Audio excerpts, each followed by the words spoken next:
Hi friends, welcome to our channel లూరియా style vlogs. బెల్లం గవ్వలు ఎలా చేసుకోవాలో ఈ వీడియోలో చూసేయండి. గవ్వల పీట లేకుండా గవ్వలు ఎలా చేసుకోవాలో గవ్వల షేప్ వచ్చేటట్టు వీడియోలో చూపిస్తాను. చివరి వరకు స్కిప్ చేయకుండా చూసేయండి. ఫస్ట్ ఒక ప్లేట్ తీసుకొని ఆ ప్లేట్లోకి 2 కప్స్ మైదా యాడ్ చేసుకోవాలి. తర్వాత అదే కప్పుతో గోధుమ పిండి కూడా యాడ్ చేసుకోవాలి. 2 టేబుల్ స్పూన్స్ బొంబాయి రవ్వ కూడా యాడ్ చేసుకోవాలి. 2 టేబుల్ స్పూన్స్ నెయ్యి కూడా యాడ్ చేసుకోవాలి. ఇవన్నీ యాడ్ చేసుకున్న తర్వాత ఒకసారి మొత్తం కలిసే విధంగా కలుపుకొని ఒక 1/2 టేబుల్ స్పూను సాల్ట్ కూడా యాడ్ చేసుకోవాలి. దీంట్లోకి సాల్ట్ కూడా యాడ్ చేసుకున్నాక ఆ సాల్ట్ కూడా పిండిలో కలిసేంత వరకు ఒకసారి కలుపుకొని కొంచెం వాటర్ పోసుకుంటూ పిండి ముద్దలాగా కలుపుకోవాలి. మరీ సాఫ్ట్గా కాకుండా మరీ గట్టిగా కాకుండా మీడియంగా కలుపుకోవాలి. మీకు నా వీడియోస్ నచ్చుతున్నట్లయితే లైక్ చేయండి, షేర్ చేయండి అండ్ సబ్స్క్రైబ్ తప్పకుండా చేయండి. వీడియోస్ ఎలా ఉన్నాయో కూడా కమెంట్ రూపంలో తెలియచేయండి. ఇట్లా ముద్దలాగా ఫామ్ అయినాక ఆ పిండిని మరి కొంచెం సేపు ఇలా ఒత్తుకుంటూ కలుపుకొని పిండి మీద ఒక బౌల్ కానీ ఒక ప్లేట్ కానీ బోర్లించి ఒక 15 మినిట్స్ నానబెట్టుకోవాలి. 15 మినిట్స్ తర్వాత బౌల్ తీసి ఆ పిండి ముద్దని కొంచెంగా తీసుకొని చిన్న సైజ్ బాల్స్ లాగా చేసుకోవాలి. అయితే ఇక్కడ ఒక బౌల్ వచ్చేసరికి చిన్నది, ఒక బౌల్ వచ్చేసరికి పెద్దదిగా చేసుకోకుండా చూపించినట్లుగా ఈ సైజ్ బాల్స్ అయితే సరిపోతాయి. ఆ సైజ్ బాల్స్ చేసుకుంటే సరిపోతుంది. అయితే పెద్ద బాల్స్ చేసుకుంటాం వల్ల ఏంటంటే గవ్వలు అన్నవి బాగా మందంగా వచ్చి క్రిస్పీగా రావు. చిన్న బాల్స్ చేసుకుంటే గవ్వలు క్రిస్పీగా పలుచగా బాగా మంచిగా వస్తాయి. ఇట్లా ఆ పిండి ముద్దని చిన్న బాల్స్గా అన్నీ చేసుకొని పక్కన పెట్టుకోవాలి. తర్వాత మీ దగ్గర గవ్వల పీట ఉంటే గవ్వల పీట మీద ఒత్తేసుకోవచ్చు. గవ్వల పీట మీద లేకపోతే మీ దగ్గర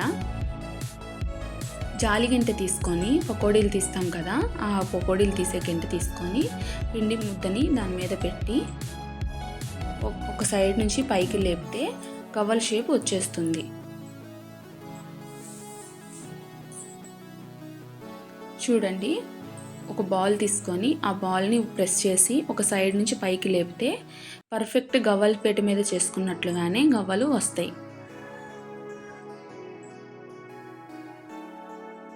ఇట్లాగే సేమ్ అన్నీ కూడా ప్రెస్ చేసి పెట్టుకోవాలి. చూసారు కదా, సేమ్ గవ్వల షేప్ లానే ఎలా వచ్చాయో మిగిలిన బాల్స్ కూడా చేసేసుకోవాలి. ఈలోపు స్టవ్ ఆన్ చేసి ఫ్రైయింగ్ ప్యాన్ పెట్టి దాంట్లోకి డీప్ ఫ్రైకి సరిపడినంత ఆయిల్ యాడ్ చేసుకోవాలి. ఈ ఆయిల్ హై ఫ్లేమ్లో పెట్టుకొని హీట్ చేసుకోవాలి. ఆయిల్ బాగా హీట్ అయిన తర్వాత స్టవ్ ఫ్లేమ్ మీడియం ఫ్లేమ్లో పెట్టుకొని మనం చేసి పక్కన పెట్టుకున్న గవ్వలు ఒక్కొక్కటిగా వేసుకొని బాగా ముదురు బంగారు రంగు వచ్చేంత వరకు మీడియం ఫ్లేమ్లోనే ఫ్రై చేసుకోవాలి.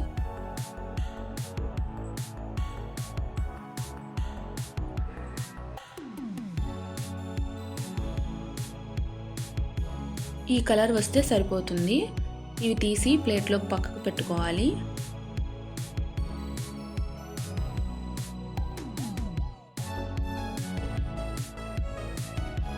తర్వాత మరొక ప్యాన్ పెట్టుకొని ఆ ప్యాన్లోకి 1 కప్పు బెల్లం, అదే కప్పుతో 1/2 కప్పు వాటర్ యాడ్ చేసుకోవాలి. యాడ్ చేసుకొని బెల్లం మరుగుతూ ఉన్నప్పుడు ఒక బౌల్లోకి వాటర్ తీసుకొని పాకం అయిందో లేదో కొంచెం సిరప్ దాంట్లో వేసుకొని చూసుకోవాలి. ఇక్కడ పాకం ఉండలాగా మెత్తగా సాఫ్ట్గా ఉండలాగా వస్తే సరిపోతుంది గవ్వలకి. ఇలాచీ పౌడర్ కూడా వేసుకున్న తర్వాత కొంచెం సిరప్ వాటర్లో వేసుకుంటే ఇట్లా ఈ ఉండ షేపు ఇట్లా వస్తే చాలు. సాఫ్ట్గా మెత్తటి ఉండలాగా వస్తే సరిపోతుంది. ఈ పాకం అయితే సరిపోతుంది. దీంట్లోకి ఇప్పుడు గవ్వలు యాడ్ చేసుకోవాలి. యాడ్ చేసుకొని స్టవ్ ఫ్లేమ్ లో ఫ్లేమ్లో పెట్టుకొని బాగా కలుపుకోవాలి.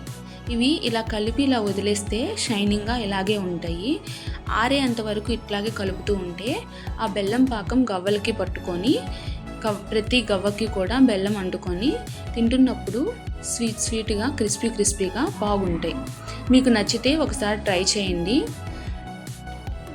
లైక్ చేయండి, షేర్ చేయండి అండ్ సబ్స్క్రైబ్ తప్పకుండా చేయండి ఫ్రెండ్స్. Thanks for watching.